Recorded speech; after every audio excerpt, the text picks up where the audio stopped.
Bonjour les amis, je m'appelle Frédéric de Tézy et aujourd'hui on se retrouve pour une vidéo un peu spéciale parce que ce week-end j'ai voulu faire une sortie photo, malheureusement le temps était dégueulasse, donc à 6h du matin je voyais pas à 50 mètres donc j'ai préféré renoncer. Mais du coup je vais vous faire part de comment on retouche et comment on édite des photos de packshot.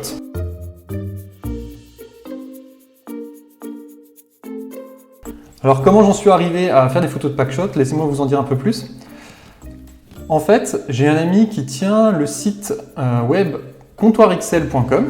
Donc je vous mettrai un lien dans la description et puis peut-être que je vous montrerai en fin de vidéo le site où il vend des meubles, très simplement, qu'il fait importer de Chine. Et donc pour son site, il a besoin d'images de bonne qualité parce qu'évidemment quand on achète un meuble en ligne, on veut avoir des photos de très bonne qualité pour pouvoir voir les détails du meuble ou pour le cas, ça sera des chaises et des tabourets. Et donc j'ai fait des photos pour lui. Ce que je vous propose très rapidement pour commencer, c'est vous expliquer un peu comment on a fait le setup lumière, comment on a créé ça, juste pour que vous compreniez un peu comment les photos ont été réalisées. Alors d'avance, excusez-moi pour mes talents de dessinateur qui sont probablement très médiocres, mais j'espère que ça sera suffisant pour que vous compreniez. Alors on est dans une petite salle en fait, où il n'y avait pas de fenêtre vers l'extérieur directement, donc déjà pas de lumière parasite, et on a utilisé que des lumières continues. On avait des lumières continues à notre disposition, toutes les mêmes, donc exactement les mêmes températures de couleur, donc pas de problème à ce niveau-là. Et on a utilisé des fonds blancs. Plusieurs fonds blancs, et je vais vous expliquer comment on les a utilisés. Alors, une des options qu'on avait à l'origine, c'était repeindre en fait les murs de son local pour pouvoir faire les photos. Mais il s'est avéré que ce n'était pas forcément la solution la plus simple à mettre en œuvre et que ce n'est pas forcément celle qui aurait fait le meilleur rendu sur les photos. Donc en fait, comme on avait aussi pas mal de fonds blancs à notre disposition, ce qu'on a fait, c'est en fait une espèce de boîte à lumière géante avec des fonds de tous les côtés. Donc laissez-moi vous expliquer un peu. On a mis un fond blanc évidemment au fond en incliné pour pouvoir poser le tapis, enfin poser les objets dessus et éviter d'avoir les bordures, donc jusque là très simplement. Et ensuite on a tendu en fait, alors je me plante déjà, et ensuite on a tendu en fait des fonds blancs sur les côtés. Ok.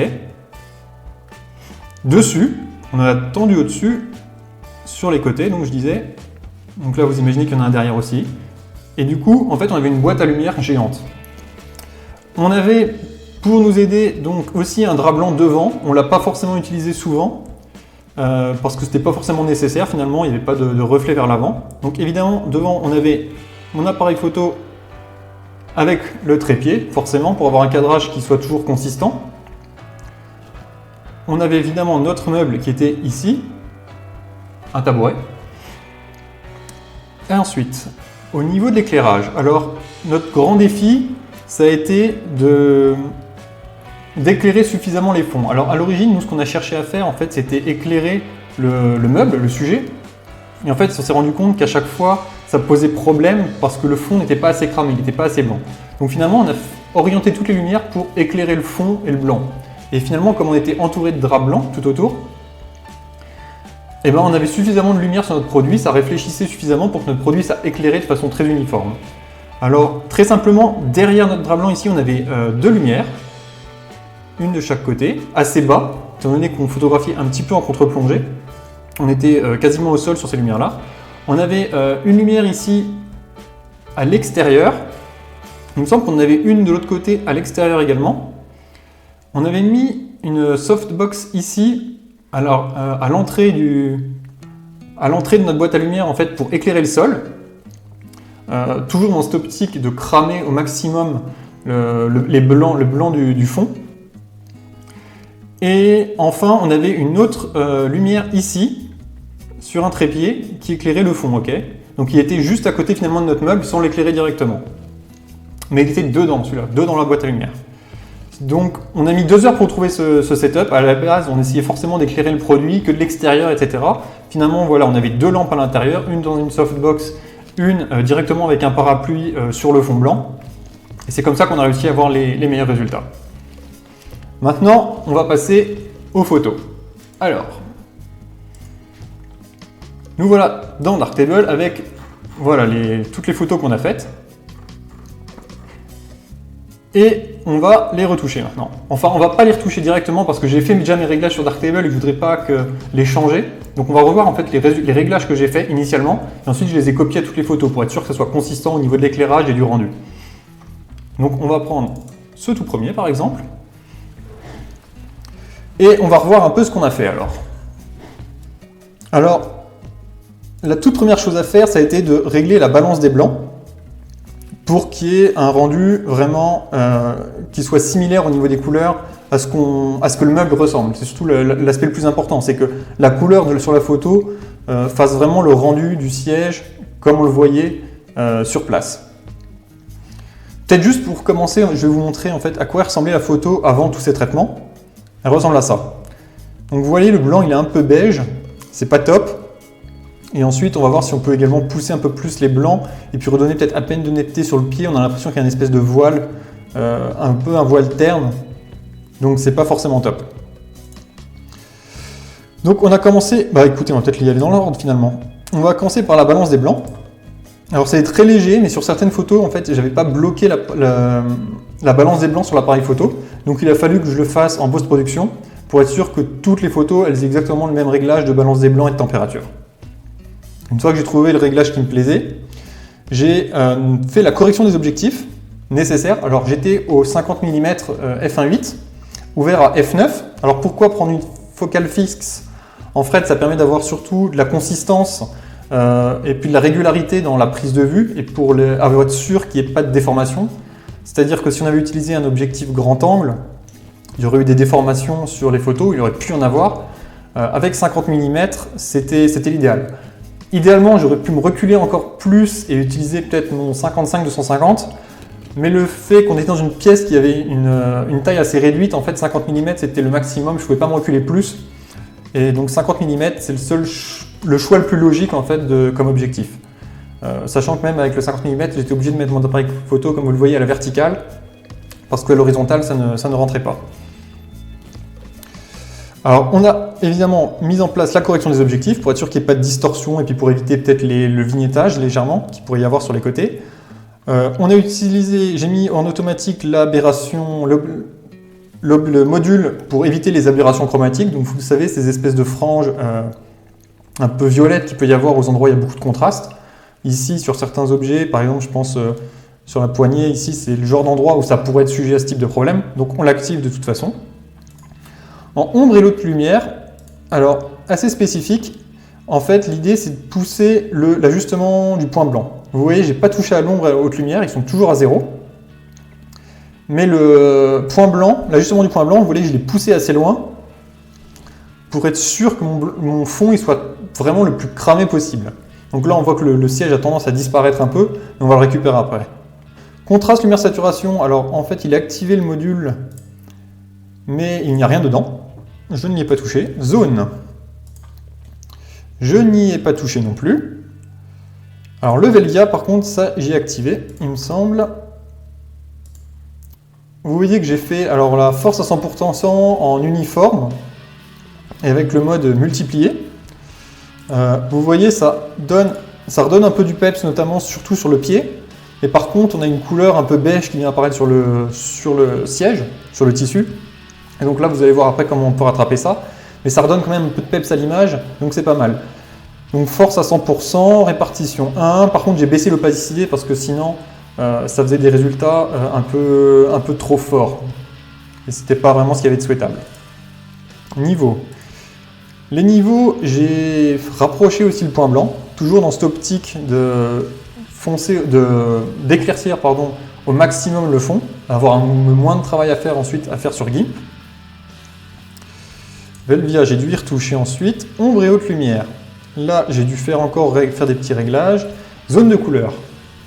Alors, zone de couleur, et là, vous voyez vraiment la différence, en fait, c'est dans la couleur du siège. Vous voyez que là, il est plutôt beige, et que là, on redevient blanc. En fait, très simplement, j'ai utilisé la pipette ici, j'ai été la placer sur mon siège, et je me suis rendu compte qu'il y avait une espèce de teinte, vous voyez, jaune, orange, dans cette partie de l'image. Alors tout simplement, j'étais dans la saturation et j'ai tiré vers le bas presque au maximum cette zone des jaunes. Donc du coup, on désature les jaunes et donc forcément, on va retrouver notre blanc. J'ai encore fait des petits réglages sur le Velvia. J'ai supprimé les franges, juste au cas où. Donc les franges, c'était un peu complémentaire aux aberrations chromatiques. En l'activant, on s'assure une deuxième fois qu'on ne va pas avoir de problème par rapport à ça. Et ensuite, et ben là, je pense que c'est juste parce que j'ai réactivé le module qu'il est revenu tout en haut. Et globalement, voici l'image qu'on a. Donc globalement, notre siège, il se détache bien du fond. On le voit notamment sur la miniature. En haut, c'est bien cramé le fond, donc c'est parfait. Par contre, en bas, on voyait qu'il y a encore pas mal de détails sur le fond. Vous voyez qu'il avait été plié, donc du coup, il y a encore pas mal de pliures et qui se voient. Donc clairement, on ne peut pas l'exploiter tel quel, il faut quand même la retravailler. Avant de la retravailler sur GIMP, l'idée c'est qu'une fois qu'on a trouvé notre réglage pour une image, pour un siège, on va la copier sur tous. C'est-à-dire que une fois qu'on a fait notre réglage, on va copier les réglages, okay, on va sélectionner tout, et ensuite on va les appliquer à toute notre série d'images. Et ensuite on va faire coller. Tout simplement. Comme ça on est sûr que toutes les images vont avoir exactement le même traitement. Étant donné qu'on n'a changé aucun paramètre, qu'on était en mode manuel, donc il n'y a eu aucun changement au niveau de l'appareil photo, à part, je vous disais, la balance des couleurs, mais que du coup, là, ça va être mis à jour. Le temps d'exposition était toujours le même, l'ouverture était toujours la même, et puis la focale était toujours la même, vu qu'on était avec une focale fixe, aucun risque par rapport à ça. Par rapport à la prise de vue, juste une petite précision qui paraît évidente, mais évidemment, on faisait la mise au point en manuel sur généralement une ligne d'un tissu, qui était plutôt au premier plan. Donc, par exemple ici, j'ai dû la faire sur cette couture-là. Et donc on voit que c'est clair et c'est net jusqu'au bout de la photo. Il n'y a quand même pas beaucoup de profondeur sur un siège, mais tout est net, que ce soit le tissu le tissu du siège comme le pied, tout est bon. Maintenant, je vous propose de passer sur GIMP pour pouvoir faire des retouches un peu plus approfondies et notamment se débarrasser du tapis qui nous servait de sol, enfin le fond blanc qui nous servait de sol et qui est forcément très dérangeant ici. Alors nous voilà dans GIMP avec notre image importée. Donc évidemment j'ai exporté, alors je ne suis pas revenu là-dessus, mais j'exporte au maximum de la qualité en JPEG depuis Darktable. Et donc ça c'est le JPEG qui en résulte, très simplement. Donc j'ai pas pris le même exemple de siège parce que je l'avais déjà fait. Mais celui-là, comme vous voyez, il est très similaire. Alors pour m'aider, j'ai une petite tablette Wacom que j'ai acheté il y a quelques années, qui à l'époque ne me servait pas beaucoup, mais qui pour ce travail-là est vraiment très utile. Alors, plusieurs choses. Tout d'abord, moi mes images, je vais les rendre au format carré, plutôt logique pour un site web. Donc ce qu'on va commencer par faire, c'est... Alors, excusez-moi d'avance parce que je ne suis pas un pro de GIMP, donc des fois je cherche un peu dans les menus, je sais ce qu'il faut faire mais je ne sais pas forcément exactement où c'est.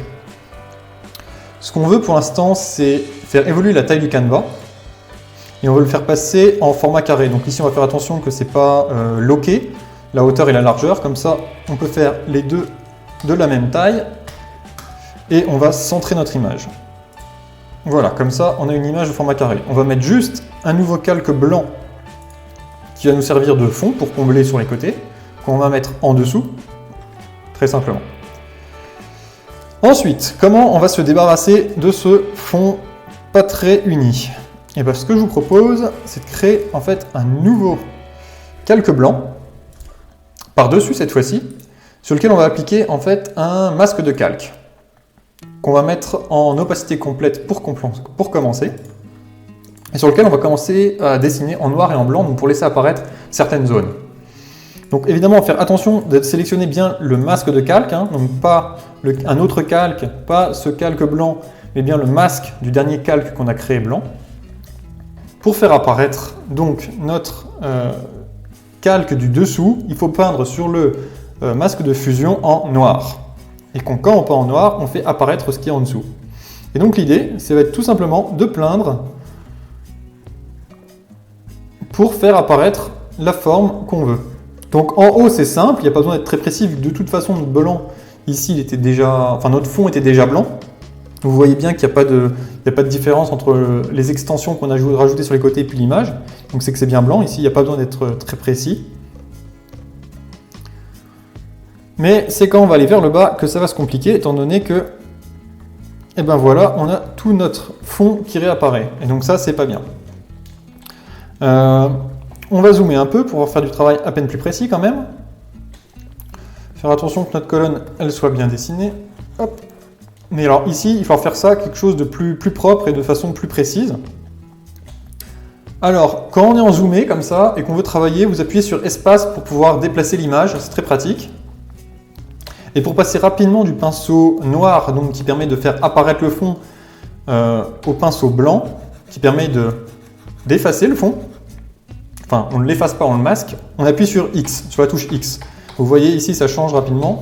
Donc c'est très pratique quand on déborde, on passe rapidement de l'un à l'autre. C'est parfait.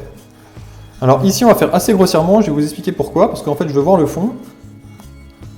Très clairement, en fait, quand on a fait des séries de sièges, après, on les faisait juste tourner un peu, vous voyez bien que c'est quelque chose qui pivote, en fait. Et donc, une fois qu'on avait posé le socle une fois, il n'y a plus besoin de le refaire. Et donc, du coup, comme j'avais toute ma série d'images pour chaque fauteuil, afin que le socle il soit bien fait à chaque fois, en fait, j'ai fait une sélection circulaire que je réutilise en fait à chaque fois. En fait, à chaque fois, j'importe une nouvelle image ici.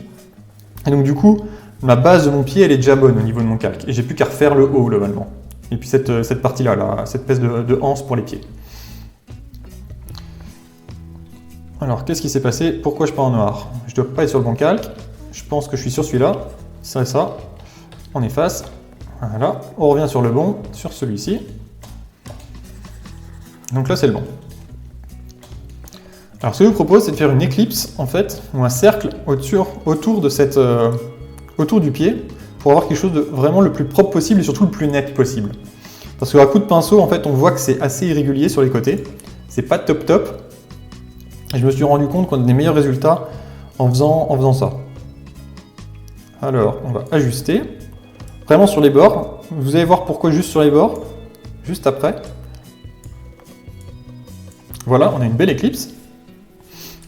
Et ensuite, en fait, dans la sélection, on va l'adoucir. Ça permet en fait de ne pas avoir des contours durs, qui soient vraiment une ligne très dure, mais d'avoir un espèce de dégradé. Alors, ce que j'ai constaté jusqu'à présent, c'est que 15 pixels, ça marchait plutôt bien. Donc on va faire ça. Maintenant, quand je vais appliquer quelque chose, ça va s'appliquer seulement dans ma sélection. Donc pour l'instant, on va surtout faire attention. Alors, excusez-moi, j'ai été interrompu par un coup de téléphone. Alors je disais, maintenant, tout ce qu'on va faire, donc ici on va peindre en noir, ça va s'appliquer qu'à l'intérieur de notre sélection. Donc on va s'en profiter pour s'assurer que tout soit bien en noir ici. Et vous voyez que si je dépasse, là il se passe rien. Ça n'a pas d'impact. Et ensuite, pour pouvoir peindre en blanc à l'extérieur, on va tout simplement inverser la sélection. Donc très simplement, un clic droit, sélection inversée, ou CTRL-I. Et donc du coup, là, quand on va peindre en blanc, ça ne va pas s'effacer à l'intérieur, mais ça va s'effacer à l'extérieur. Et vous voyez qu'on a un pied magnifique qui est très bien détouré. Et qui fait vraiment propre. Donc on s'assure que sur les côtés ce soit bien fait. Voilà. Parfait. Et du coup maintenant on va pouvoir faire un CTRL A pour resélectionner notre image en entier. Donc là attention parce que ça va du coup re-impacter l'ensemble de l'image. Et on va venir avec un pinceau plus petit faire des détails. Donc on va peindre en noir pour faire apparaître. Et on va venir faire apparaître juste le bon endroit. Donc pas besoin de travailler, là je travaille vraiment un gros grossissement. C'est pas aussi nécessaire parce que vous allez voir des détails qui ne se verront pas à la sortie. Donc pas la peine de travailler vraiment trop proche, de façon trop proche. Alors là par contre j'ai fait un peu mon sagouin, on va effacer un peu quand même. Voilà. On va faire ça autrement. Je préfère effacer en fait et puis faire réapparaître juste localement quand j'en ai besoin. Alors je vais vous passer un peu en accéléré cette partie, parce que après ça devient un peu redondant, vous avez compris le principe.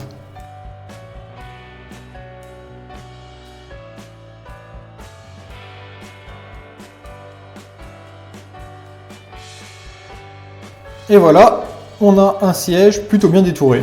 Alors on va juste vérifier en affichant le calque qu'il n'y a pas des grosses parties qui ne soient pas effacées ou l'inverse, et qui ne devraient pas. Donc vous voyez qu'il y a des traces noires là au fond, enfin des traces noires là, donc c'est-à-dire qu'il y a de la... On voit à travers ici, c'est pas normal. Donc on va repeindre en blanc rapidement dessus pour être sûr que ça soit bien fait. Voilà. Ici, il n'y a pas de raison qu'il y ait de la transparence. Parfait. On voit là que sur le pied, par contre, il y a des taches blanches, c'est pas normal. Oula, je me suis trompé d'outil. Hop. En noir, hop. Voilà, parfait.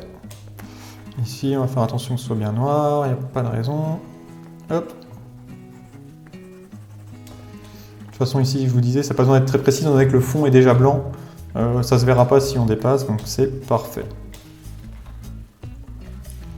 On cache notre image. Et voilà, une image prête à exploiter, selon moi. Alors juste, j'ai vu qu'il y avait une petite tache ici. Vous voyez. Je vous propose de l'effacer directement sur la photo originale, tout simplement en utilisant l'outil de correction. On va prendre une brosse à peine plus petite. Avec CTRL, on sélectionne une zone qu'on veut copier. Et hop, on la copie. Et voilà les petits spots blancs comme ça qui peuvent apparaître, ils disparaissent. Là, il y a un petit point blanc, on peut l'enlever. Bon, c'est un peu du chipotage parce que je sais que de toute façon, ça ne se verra pas une fois sur le site. Pareil, une petite tache là. Voilà. Rien de très grave. Mais voilà, on a un plié propre. Le reste du siège, on va vérifier qu'il soit bien propre aussi. Alors évidemment, on a fait attention pendant qu'on prenait les photos qu'il n'y avait pas de... Là, est-ce que c'est bien détaillé? Hop. Alors là, je suis pas sur le bon truc. Hop, c'est ça que je vais effacer. Non? Qu'est-ce que je fais là? Je suis pas sur le bon outil, c'est ça. Je suis sur le pinceau que je veux. Hop, voilà. Vous voyez que là, c'était pas parfait. C'est toujours faire les contours pour être sûr qu'ils soient bien visibles. Ici, ils se perdent un peu, mais bon, ça fait bien. Ça met en avant le côté blanc du siège. Ça me va assez bien. Hop, on repasse un petit coup juste sur les contours pour être sûr qu'ils soient bien pris en compte. Hop. Parfait. Et voilà, une image prête à envoyer sur le site. Et donc maintenant, bah, j'en ai plus que 120 à faire comme ça.